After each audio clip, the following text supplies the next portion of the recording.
രാഹുൽ മാങ്കൂട്ടത്തിനെതിരെ ഗുരുതരമായിട്ടുള്ള ആരോപണങ്ങളുണ്ട്. രണ്ടാമത്തെ പെൺകുട്ടി രംഗത്തെത്തുകയും ചെയ്തിട്ടുണ്ട്. അതിനൊപ്പമാണ് ഇപ്പം താങ്കളുടെ FB പോസ്റ്റ് വരുന്നത്. ഈ വിഷയങ്ങളൊക്കെ നേരത്തെ തന്നെ ഷാഫി പറമ്പിലിനോട് പറഞ്ഞിട്ടുണ്ടായിരുന്നെന്നും അന്ന് ഷാഫി പറമ്പിൽ അതിനെ പരിഹസിക്കുകയാണ് ചെയ്തതെന്നും പുച്ഛത്തോടെ നോക്കുകയാണ് ചെയ്തതെന്നുള്ളത്. അതിന്റെ തെളിവുകൾ താങ്കളുടെ കൈവശം ഉണ്ട് എന്നും പറയുന്നു. എന്താണ് ആ വിഷയങ്ങൾ? എന്താണ് നേരത്തെ തന്നെ ഷാഫി പറമ്പിലിനെ ധരിപ്പിച്ചിട്ടുണ്ടായത്? അതിന് കൂടെ ഒറ്റ കാര്യം കൂടി ചോദിക്കുകയാണ്.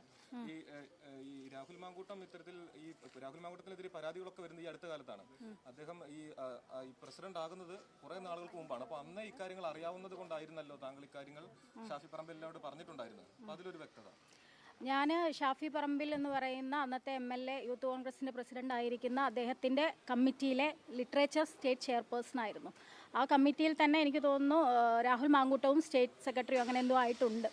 അപ്പോൾ സ്വാഭാവികമായിട്ടും എനിക്ക് ആ വ്യക്തിയെക്കുറിച്ച് ധാരണ ഉള്ളതുകൊണ്ട് തന്നെയാണ് ഞങ്ങളുടെ കമ്മിറ്റി കഴിഞ്ഞതിന് ശേഷമാണ് ഷാഫി പറമ്പിൽ കഴിഞ്ഞതിന് ശേഷമാണ് അടുത്ത യൂത്ത് കോൺഗ്രസിൻ്റെ കമ്മിറ്റി നിലവിൽ വരുന്നത്. അപ്പോൾ ശരിക്കും പറഞ്ഞാൽ ഉമ്മൻചാണ്ടിയുടെ ഒരു കാൻഡിഡേറ്റ് എന്നൊക്കെ പറയുന്നത് നമുക്ക് JS അഖിലൊക്കെ ആയിരുന്നു. അങ്ങനെ ഒരുപാട് യൂത്ത് കോൺഗ്രസിൽ തന്നെ ഒരുപാട് കോൺഗ്രസിൽ നല്ല ഒരുപാട് ആളുകളുണ്ട്. അപ്പം പേഴ്സണലി എനിക്ക് ഒരുപാട് യൂത്ത് കോൺഗ്രസിലടക്കമുള്ള മഹിളാ കോൺഗ്രസിലടക്കമുള്ള സ്ത്രീകൾക്ക് വ്യക്തമായി ധാരണയുള്ള ഒരാൾ തന്നെയാണ് രാഹുൽ മാങ്കൂട്ടം എന്ന് പറയുന്ന വ്യക്തി.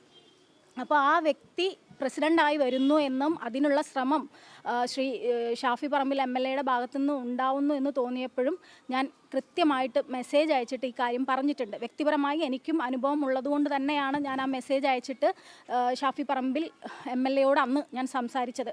അതിന് മറുപടി തരികയോ അല്ലെങ്കിൽ ഞാൻ ഇന്ന് എഴുതിയ ആ പോസ്റ്റിൽ എഴുതിയ ഒരു സാധനം തന്നെയാണ് ഞാൻ എഴുതിയിട്ടുള്ളത്. കാരണം ഞാനൊരു എഴുത്തുകാരിയാണ്. സ്ത്രീപക്ഷ നിലപാടിന് ഏത് പക്ഷത്തേക്കാൾ ഇമ്പോർട്ടൻസ് കൊടുക്കുന്ന ഒരാളാണ്. അപ്പോൾ ഒരുപാട് സ്ത്രീകളാണെങ്കിലും പെൺകുട്ടികളാണെങ്കിലും എഴുത്തിലും രാഷ്ട്രീയത്തിലും സിനിമയിലും ഒക്കെ വരണമെന്ന് ആഗ്രഹിക്കുന്ന ഒരു വ്യക്തിയാണ് ഞാൻ. അപ്പോൾ യൂത്ത് കോൺഗ്രസിൽ പൊതുവെ സ്ത്രീകൾ രാഷ്ട്രീയത്തിൽ കുറവായതുകൊണ്ട് ഇങ്ങനെയുള്ള ഇടങ്ങളിൽ നമ്മുടെയൊക്കെ പെൺകുട്ടികൾക്ക് വരണമെന്നുണ്ടെങ്കിൽ ഇവനെ പോലെയുള്ള ഒരാളെ നിങ്ങൾ പ്രസിഡന്റ് ആക്കരുത് എന്ന് ഞാൻ വളരെ വ്യക്തമായി പറഞ്ഞിട്ടുണ്ട്. നിങ്ങൾക്ക് ചോദിക്കാമല്ലോ, ഷാഫി പറമ്പിൽ ഇന്നിവിടെ ഉള്ള MP നമ്മുടെ കൂടെയുള്ള ആളാണല്ലോ, അദ്ദേഹത്തിനോട് ചോദിക്കൂ. അദ്ദേഹം നിരാകരിക്കുകയാണെങ്കിൽ അതിൻ്റെ തെളിവ് ഞാൻ കാണിക്കാം.